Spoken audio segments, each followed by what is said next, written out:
नमस्कार दोस्तों, आप सुन रहे हैं आपका अपना और उज्जैन का पहला कम्युनिटी रेडियो दस्तक 90.8 FM और मैं हूं आपकी दोस्त काव्या और आप सुन रहे हैं कार्यक्रम मन की कलम से में काव्य गोष्ठी। उज्जैन के सुप्रसिद्ध रचनाकारों की स्वरचित रचनाएं उन्हीं की जुबानी। तो चलिए सुनते हैं कार्यक्रम मन की कलम से में काव्य गोष्ठी।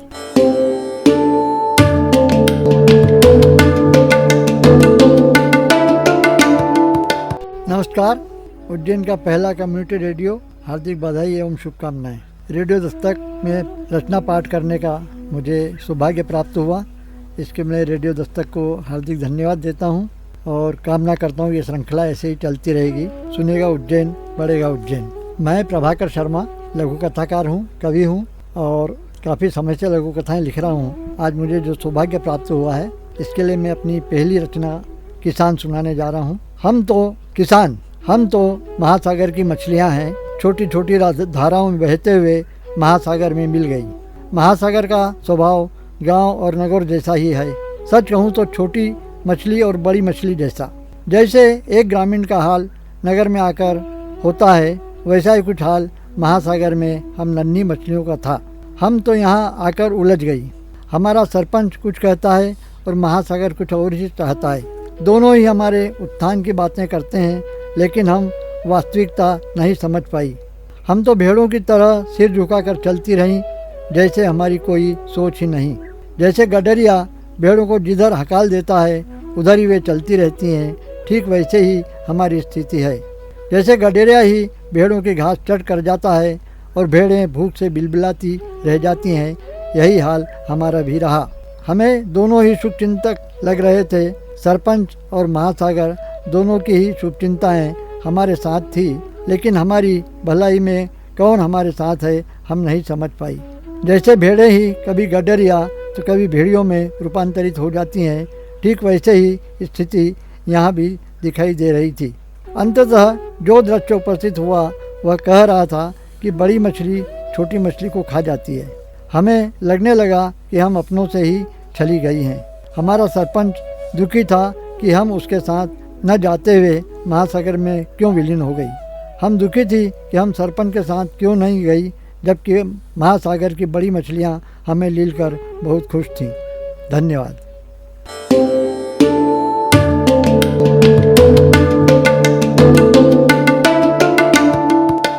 मेरी दूसरी रचना है भगवान। कुछ गुलाब, कुछ चंपा चमेली, कुछ कनेर, कुछ मोगरा, कुछ बारहमासी, कुछ जंगली फूल, बेलपत्र। सुबह यही सब पूजा के फूल लेकर तुम घर आ जाती थी। मैं पूजा के समय इन्हीं फूलों को देवताओं को चढ़ाकर देवताओं के साथ धन्य हो जाता था। देवताओं के साथ भी मैं भी शुद्ध प्रेम का अधिकारी हो जाता था। मेरी शुद्धता तुम्हारी इच्छा का परिणाम थी। तुम्हारी पूजा मेरी पूजा एक ही थी। मैं देव मूर्तियों का स्नान पूजन हवन कर देता था।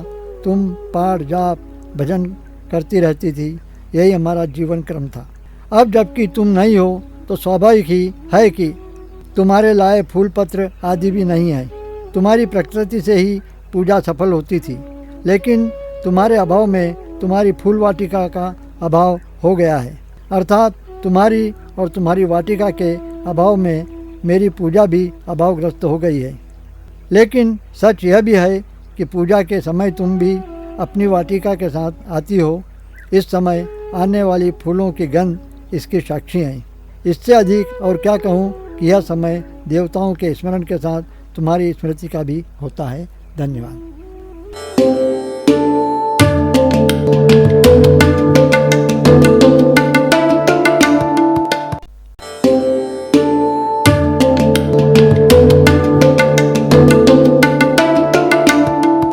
तो दोस्तों, आप सुन रहे हैं आपका अपना और उज्जैन का पहला कम्युनिटी रेडियो दस्तक 90.8 FM और स्वागत है आपका हमारे विशेष कार्यक्रम मन की कलम से में काव्य गोष्ठी में और मैं हूं आपकी दोस्त काव्या। दोस्तों, अभी हमने सुना कि किस तरह से रचनाकारों ने अपनी रचनाओं को कितने आनंद के साथ हमारे बीच प्रस्तुत करा। तो चलिए सुनते हैं हमारे रचनाकारों की अन्य रचनाएं कार्यक्रम मन की कलम से में काव्य गोष्ठी में।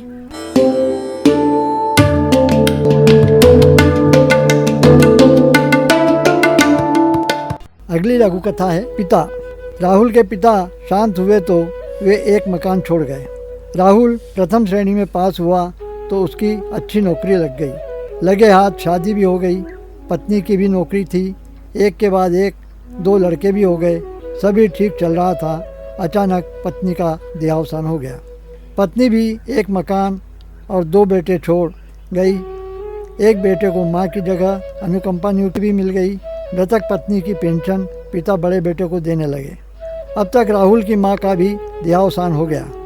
बेटों ने पहले तो अपनी माँ का मकान बिकवा दिया, फिर दादी का पैतृक मकान भी बिकवा दिया। बेटों ने दोनों मकानों का रुपया आधा आधा आपस में बांट लिया। बेटों की इस करतूत पर राहुल चुप ही रहे। पिता जो थे, छोटे बेटे ने पिता से कुछ और रुपया लेकर अपने नाम से एक मकान क्रय कर लिया। पिता किराए के मकान में अकेले रहने लगे। इस दौरान वे क्रमशः एक एक बेटे के पास रहने भी गए, लेकिन अपने स्वाभिमान के कारण 1 माह के अंदर ही पुनः किराए के मकान में लौटना पड़ा। 65 वर्षीय राहुल उच्च रक्तचाप से पीड़ित थे। उन्हें दिल के दौरे आ चुके थे। अब उन्हें तीसरे और अंतिम दौरे का इंतजार था और बेटे पिता की ओर से निश्चिंत थे। धन्यवाद।